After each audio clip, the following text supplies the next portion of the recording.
Stolen Army drones, details on two horrific shootings, and America has a dating crisis. Welcome to the Jay Sheldon Show. It's Friday. Not only is it Friday, but as Danny well points out in the chat, it's Friday the 13th.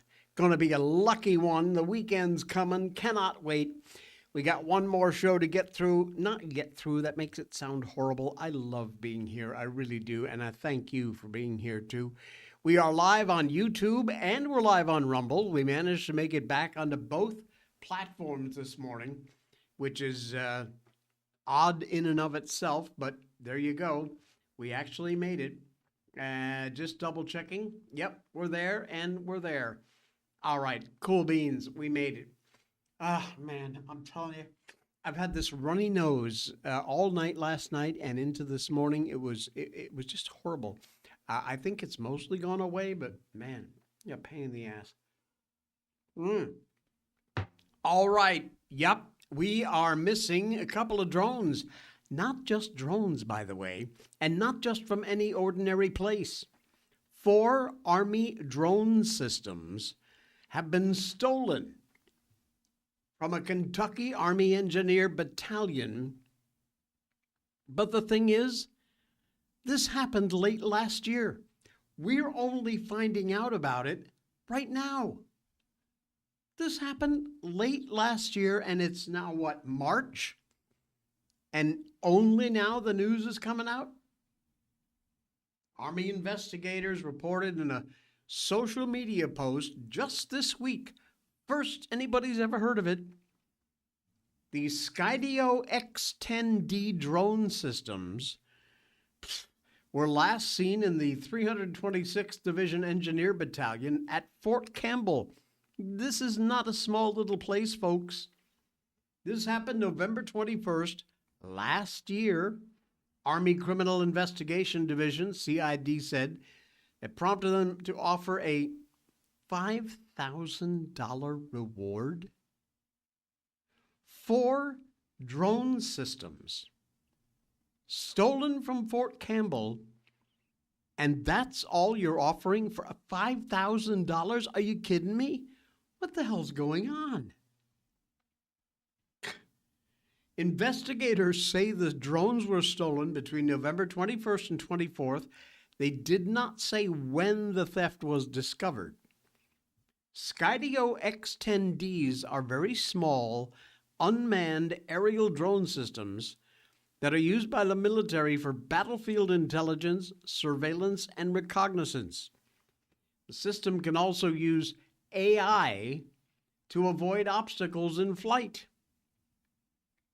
Army investigators released 2 photos of the suspects. They are wearing head coverings, dark sweatshirts, long pants, closed-toe shoes, including 2 photos of 2 vehicles potentially involved in the theft, a light-colored 4-door sedan and a dark-colored 4-door truck. Here are the 2 images of the suspects. Not really a whole lot you're going to get from that unless they have a suspect in mind. Yeah, not very clear.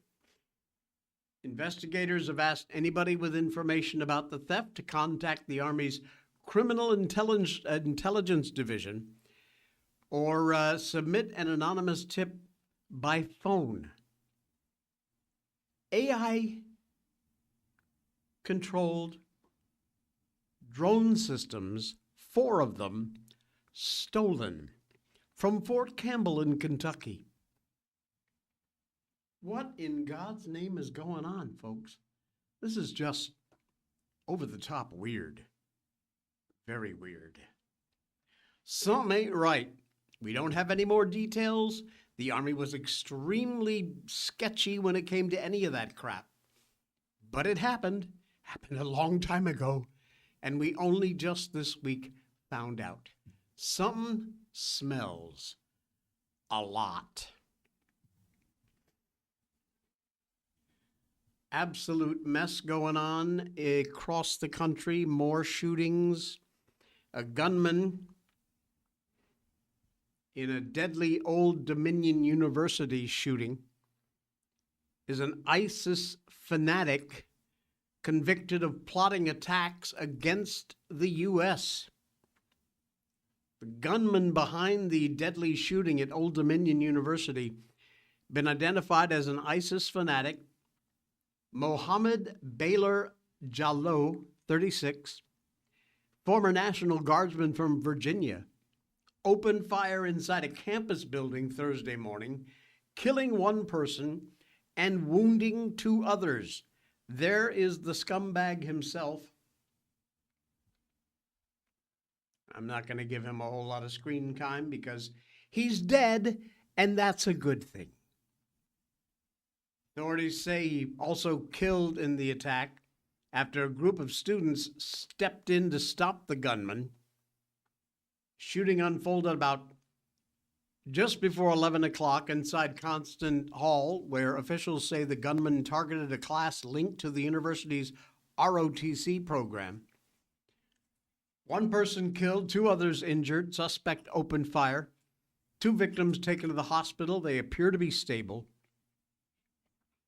ODU Police Chief Garrett Shelton said at a news conference the third victim took themselves to the hospital. They've not been publicly identified. Two of the wounded are members of the university's ROTC program, according to a statement from the U.S. Army Cadet Command. Oh, man. Gunman stopped by students before police arrived.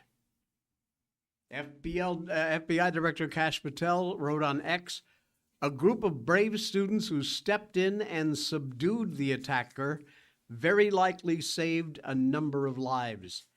Basically, they shut him down. They stopped him as in permanently. Good on you. FBI is investigating this as an act of terror. Patel said the Bureau's Joint Terrorism Task Force working with local authorities in providing resources. This is a mess. Sadly, though, it ain't the only mess. I hate doing these stories, man. The FBI revealed, by the way, the Old Dominion University students in Virginia actually killed the attacker themselves. This is a spokesperson for the FBI. How was he deceased?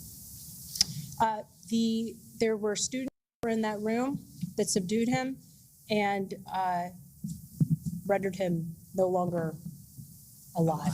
I don't know how else to say it, but they basically were able to terminate the threat. So he was not shot? He was not shot. He shot 3 people? Correct. We have information that he shot 3 people. Terminate the threat. Yeah. Unalived him. Good on you. Incredible. Michigan. A Michigan synagogue, the scene of yet another shooting, and the very first details have come out. It is exactly what you'd expect. Mass shooting at a Michigan-based synagogue and school averted on Thursday.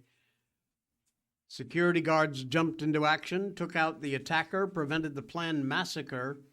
Miraculously, only one injury was reported. First details of this would-be shooter emerging and very familiar pictures being painted. According to Fox News' Bill Belugian, the car that rammed into the building registered to a naturalized Lebanese citizen who was living in Dearborn, Michigan. I have a name, he says, but I'm waiting for confirmation that name matches a badly burned corpse that was driving the vehicle. Can only confirm the registration right now, more as we get it. Dearborn has become an absolute hotspot for Islamic terrorism. Highest per capita population of Muslims in the U.S. For years, conservatives warned about the increasing Islamization of the area. Sadly, these concerns once again have been proven absolutely correct. For their part, the Democrats largely taken to accusing anybody of what's happening in Dearborn as an Islamophobe. Of course, a phobia would indicate irrationality, and there's really nothing very irrational about fearing Islamists who want you dead. Not terribly irrational. A significant portion of America seems very content with just ushering this evil through the door.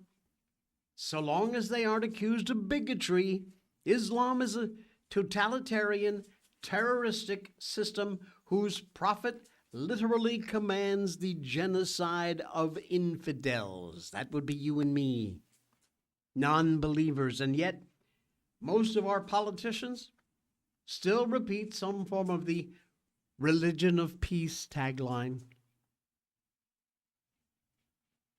as if there wasn't 1,400 years of history for us to look at. I don't see this getting any better anytime soon, folks.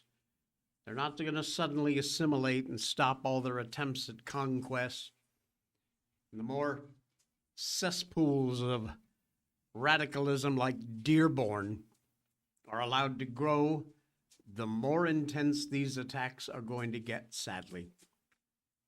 Like I always say, head on a swivel, be aware of your surroundings, get your face out of your phone, and be aware. Insane. Hey, if you had $500 million in suspected fraud, what would you do to get that money back? Just about anything, right? Unless you are the Labor Department. In which case, pretty much you can just say, oh, I'll tell you about that coming up. Guess what, folks? It is your lucky day. Take a look. Blackout coffee, look at this. What a deal. Irish cream flavored coffee. Sorry, I had to have a sip. It is indeed your lucky day, folks. You buy 1, 2, 3 coffee products and you get a advancing discount for 7%, for 2 products, 14%, and for 3 coffee products, you get 17% off. Wow, they automatically apply that at checkout, so you don't have to have any codes, anything like that. If you are a first-time buyer, though, you can use the code J20, Jay20, get yourself 20% off. But what a great deal. Jamaican Me Crazy Irish Cream. They have beans, of course, fresh roasted after you place your order. They also offer a lot of their most popular roasts in ground now. So you got that option.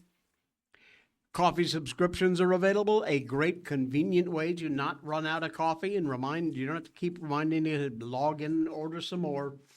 And just pick out your roast, pick out your options, ground or whole beans. Off you go to the races. The best coffee on the planet, full flavored, full, bold taste, and never, ever, ever bitter. These folks are America's best coffee, and it isn't just about coffee. It's fuel for those who refuse to remain silent. Look at these folks. Coffee for the uncentered, including the great Dan Bongino, who'll be coming up at 10 o'clock this morning, right after this show. Fantastic group of folks. They do merch over there, signature blends, partner roasts, cocos and teas, by the way. Oh, yeah, you got to check that out. They do a great job on their cocos and teas. And in fact, Mike had recommended one of them here. Here's hot cocoa, drinking chocolate. Sweet hot cocoa, chocolate cherry dump cake. Oh, man, how good does that sound? Earl Grey, tropical paradise, English breakfast tea, sleepy sheep. Man, masala chai. Oh, I love me some masala chai tea. Fantastic. It's all right there. Check it out. Use the link in our show notes for Blackout Coffee or Blackout Tea. Fantastic stuff. Absolutely amazing. All right. Back at it. Thanks, Blackout Coffee. Thanks, John. The Labor Department, this is unbelievable. They have done nothing to recover $500 million, $500 million in suspected COVID fraud. Insane. Congress has created a Leviathan that is too big to manage, giving fraudsters a very easy opportunity for picking our pockets, taxpayers, by the millions and in some cases, the billions. The recent House Ways and Means Committee subcommittee managed a rather unique feat, showcasing the federal government at its best and worst all at the same time. Best in the sense that lawmakers drew attention to a potential opportunity for taxpayers to get some of their fraudulent benefits paid out during the pandemic. Worst, in the case that repeated inaction by federal bureaucrats made the hearing completely necessary at all. 3 years ago, federal auditors estimated between $100 billion and $135 billion of the roughly $900 billion of COVID-related unemployment benefits constituted fraud. $100 or more billion in fraud. But even though enforcement efforts recouped on taxpayers a fraction of that amount, government officials just apparently aren't willing to do anything about it. Nearly $1 billion of potentially recoverable cash lying right there under their noses, and they're looking the other way. They don't care. The hearing featured testimony from the Department of Labor's Inspector General. He issued separate alerts memoranda to officials within the department. Each memo came as a result of subpoenas to the IGs sent to 4 banks back in last August, that requested information about prepaid debit cards the institution issued as part of the pandemic-era unemployment benefits. Prepaid debit cards provided a way for unbanked or underbanked officials. The stupidity of our words these days. Anyway, they were allowed them to access benefits under the unemployment compensation program, but they also posed a very obvious risk of fraud, and that's exactly what happened. Given the method of payment, the office found a total of $720 million in potentially fraudulently obtained funds. Insane.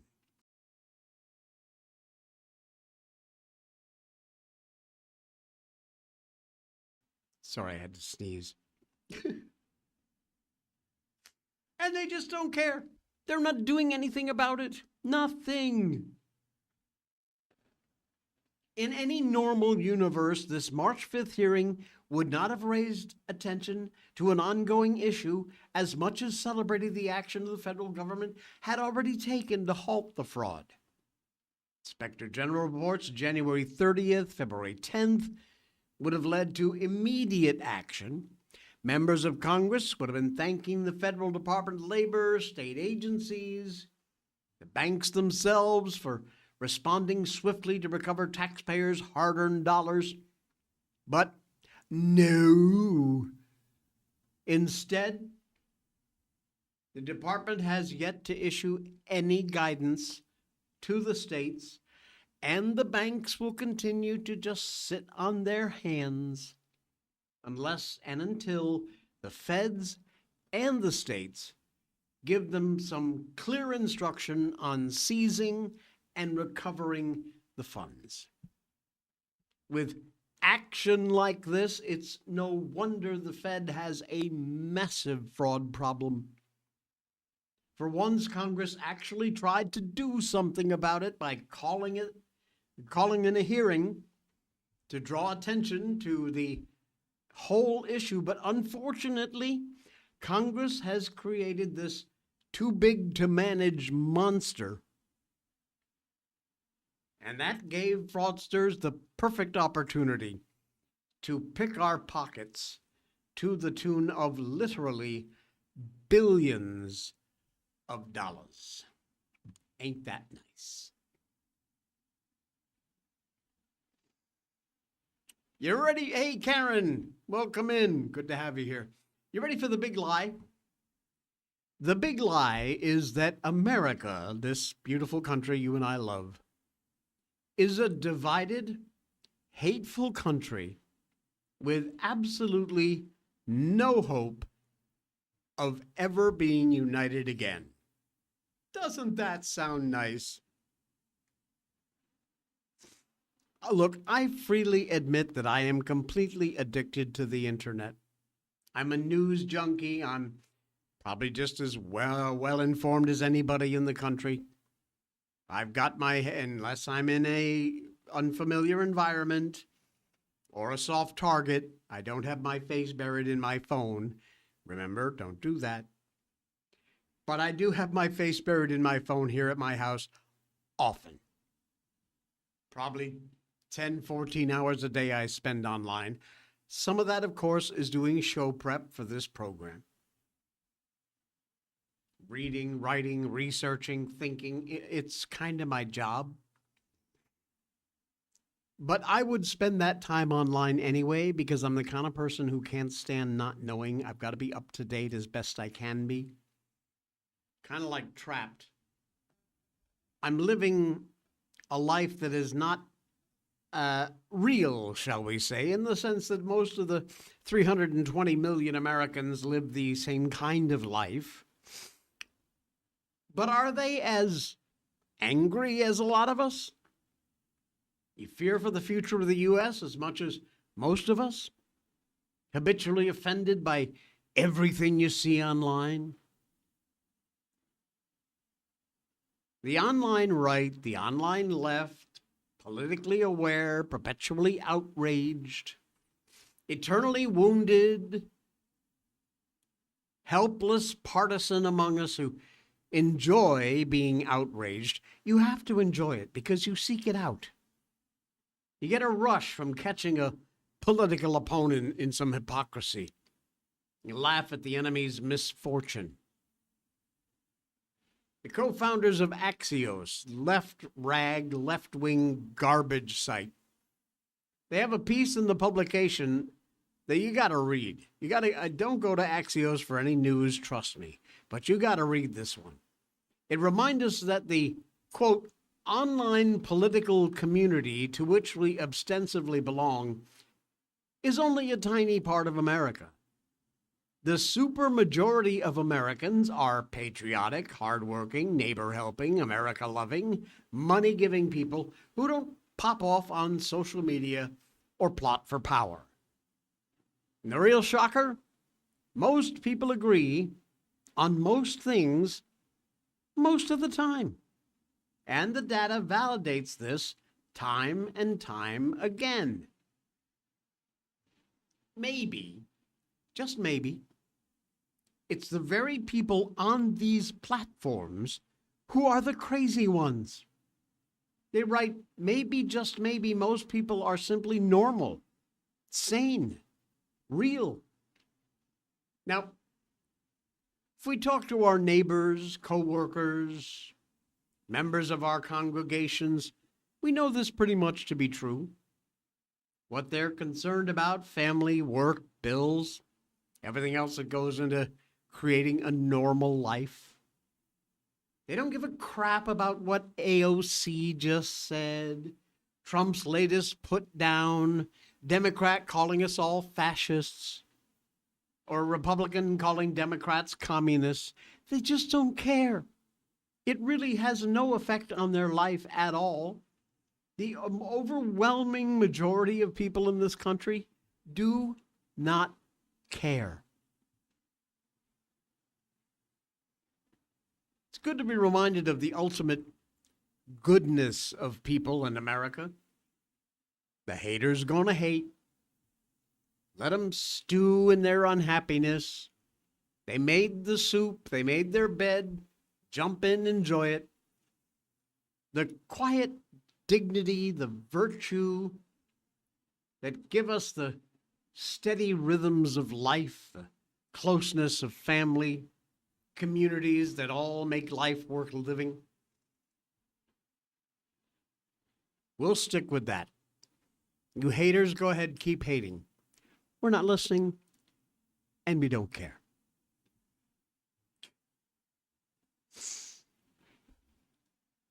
We got a crisis, folks, in this country. Here's something you can care about, because it has bigger implications. We, my friends, apparently have a dating crisis. But there is a way to reverse it. Boys and girls want to meet. They just need some important sage advice and maybe, just maybe a little encouragement. It's hardly a secret that dating these days is a mess. Young adults not happy with the state of things, certainly not producing the social goods that matter most. Marriage, babies. We talked a lot about that this week. Marriage and fertility rates have been dropping by more than half in the last several decades. More than half. That's alarming. Society cannot continue without these. We need marriages and we need babies. Neither happens unless boy meets girl. Which is why this dating crisis really does matter.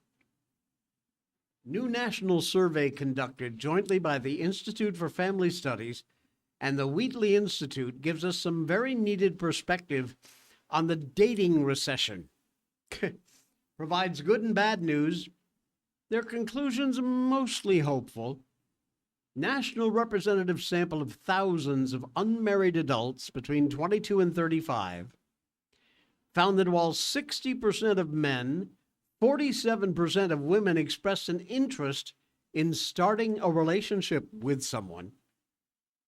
Remarkable, 3/4 of women, 74%, and nearly 2/3 of men, 64%, have never or seldom dated in the last year. No dates, nothing. The sex distinction notes a concerning shift between what's happening with emerging men and women.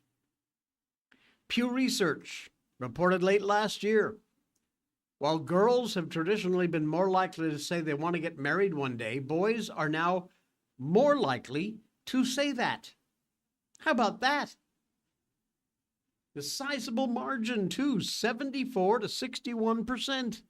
Young men saying this has remained completely unchanged for the last 30 years. But girls desiring marriage dropped 22 points. The majority, though, of both men and women still do want to get married. IFS Wheatley survey bears this out. 14% of their national representative sample said they do not expect to marry. 14%, that's not very many. 61% said they definitely expect to marry. 25% said they were not sure if it would happen. Now, the good news evident in this new phenomenon, which is taking over the elite universities like Stanford, Princeton, MIT, Columbia, it's called date drop. Date drop. invented by a Stanford grad student to help match students for dating opportunities. This is like how Facebook started. They got 7,500 undergrads. More than 5,000 of them used the matchmaking algorithm, leading, according to the Wall Street Journal, saying it consumed the school and highlighted the challenges of finding love. So the interest in dating is very high. Intentions more than positive, most would assume. Hookup culture, thankfully, that is dying. You want to meet somebody just to get laid? That ain't happening as much anymore, and thank God for that. Meaningful, emotional, serious, romantic relationships are very clearly what young adults are after today. So what's the problem? Self-doubt, not lack of interest. That is the presenting problem. Sadly, only 1 in 4 adults report feeling confident when approaching someone they're interested in. 38% believe I am attractive to potential dating partners. 37% trust my judgment when it comes to choosing a romantic partner.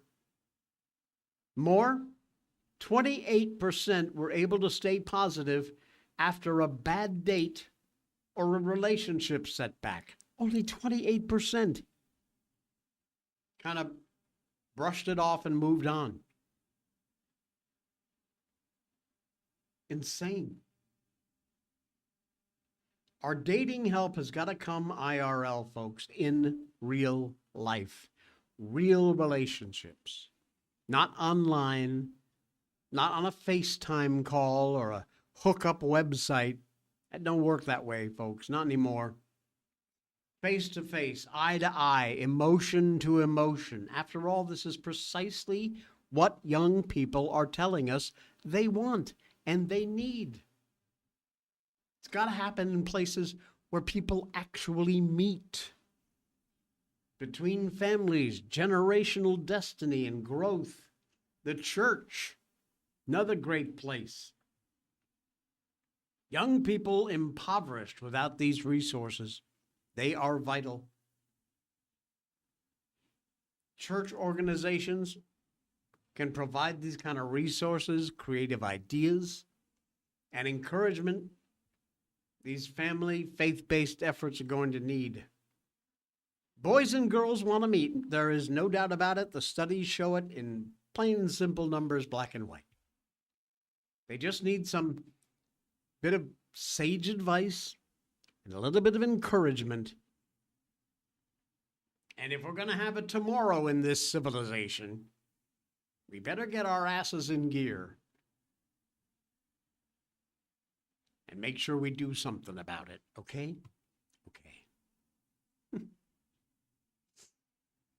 And this is not going to help. How about this pile of absolute steaming horse crap? To absolutely no one's surprise, this story comes out of Washington State. They are giving away $2 million worth of abortion pills. Why? Well, because they're afraid their stockpile's going to go to waste. I'm not kidding. New legislation would turn the Department of Corrections, listen to this, into a full-blown state-sanctioned drug dealer. Normally, drug dealers go to prison. But in Washington, the state's own Department of Corrections would become the cheapest drug dealer on the block. And their poison of choice? These deadly chemical abortion pills. Disgusting. February, just last month, The idiots in this Washington state legislature approved legislation that would allow the Department of Corrections to sell its stockpile of abortion pills below cost. What a deal. Last week, the Speaker signed the legislation. Democrat Governor Ferguson expected to sign this bill into law. It would essentially let the DOC give away its abortion pills, which they have at the moment about 155,000 doses, at as low a price as it wants to. Could sell them for a penny if you wanted. Basically, the DOC, the Department of Corrections, would become the state's biggest drug dealer.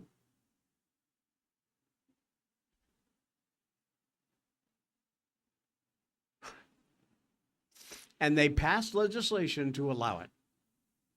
Man, telling you. Can you hear that, by the way, in the background? It's extremely loud. Even in this alleged sound-protected studio, it is raining so hard outside right now. Literally, it is pouring monsoon kind of rain. Never heard it so bad. This is insane.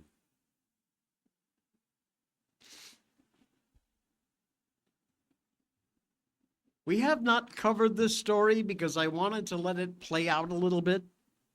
We're going to cover it now because it's getting wonky and weird.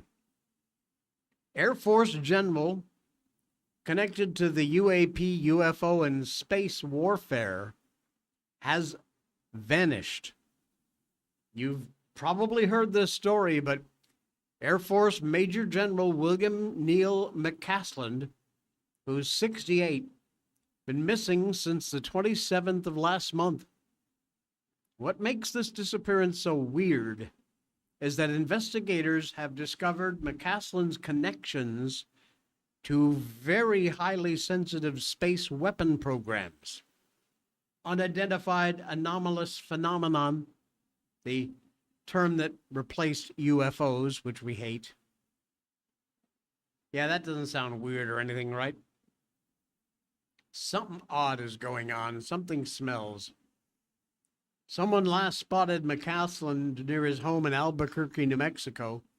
Around 11 a.m. local time, law enforcement says he left his phone behind and has not contacted any of his family or friends since he went missing. He's a retired astronomical engineer, got several degrees from the U.S. Air Force Academy, Massachusetts Institute of Technology, MIT, John Kennedy School of Government at Harvard. His time in the military had a number of positions that gave him access to extremely sensitive information. I saw a podcast. I can't give credit because I don't remember which one it was. It was a clip, a little shorty from a podcast, in which someone connected to the government, in air quotes, said normally if something like this happens, they will either send someone to go collect you, or they will just come and unalive you.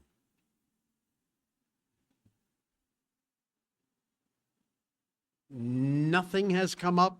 There's been no luck in the searches. Authorities issued a silver alert because he is on some medication, has an unspecified medical condition. And the local county sheriff's office asking for help in finding McCaslin. He is an avid outdoorsman. He is very used to hiking through the mountains, goes for runs, hikes through the foothills near the Sandia Mountains. Not unusual for him at all. And suddenly, he's gone. That's a weird one. Story's not over. We'll continue to cover it, see what's going on.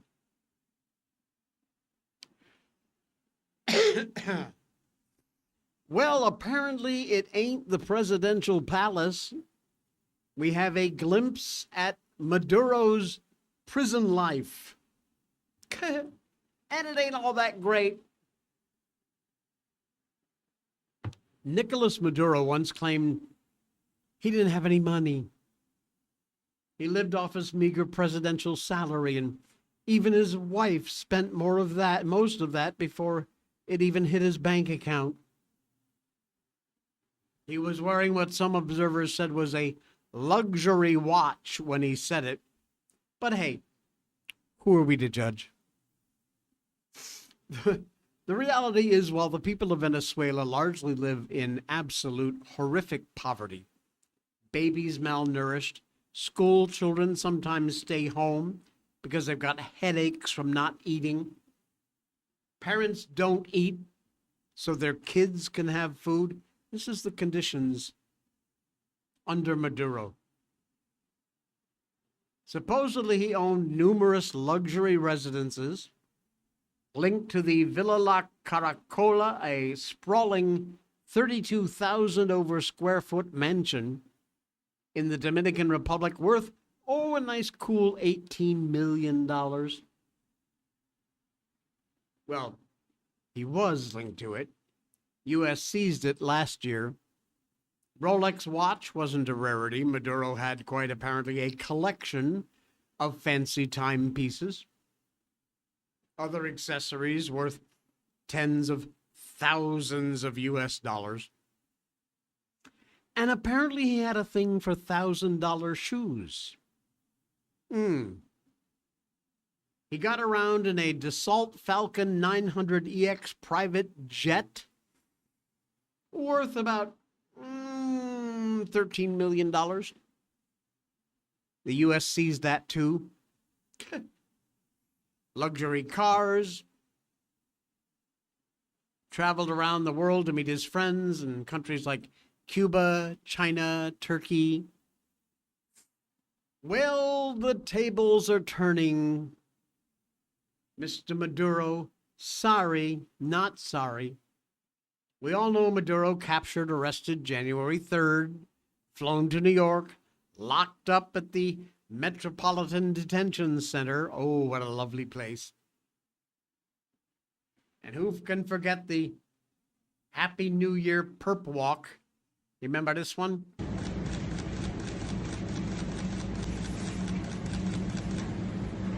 Good night. Good night. Happy New Year. What the hell is that hat he's wearing?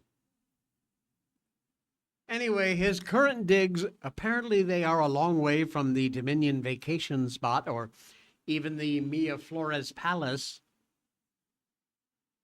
According to a Spanish newspaper, ABC, the man who held Venezuela hostage for many years now spends his day in a very small, isolated cell which measures about 3 by 2 meters. A meter is about the same as a yard, about 3 feet. There's a metal bed attached to the wall along with a sink and a toilet.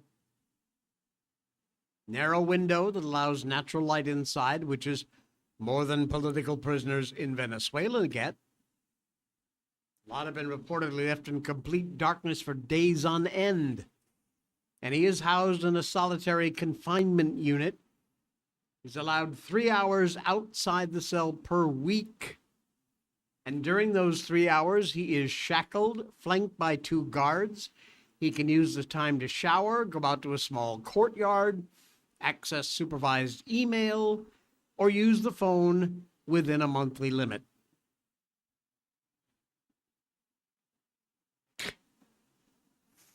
Best part of ABC's story is that Maduro reportedly often cries out at night.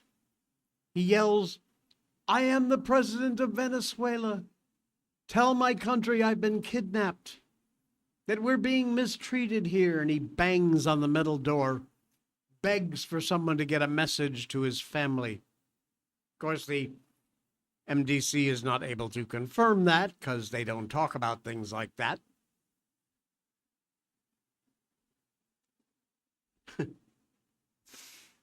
But from a life of luxury to a 3 by 4 meter cell, not the best place to send, wind up in your final days. We love it. All right. We're cutting out a little bit early. Thank you for popping by. Appreciate it. We're live right now on YouTube and on Rumble. Be sure you follow the show. We appreciate that. It helps. Cost nothing. Absolutely free. You can pick up some Blackout coffee. Get yourself signed up for Patriot Mobile. All those links are in our show notes. You want to just make a straight up donation to the show, our PayPal link is also there. You can do that, and we truly appreciate that from the bottom of my old wrinkled heart. The weekend is here. Spend it with someone you love. Enjoy the rest of your Friday, and I will see you all right back here Monday morning, 9 o'clock.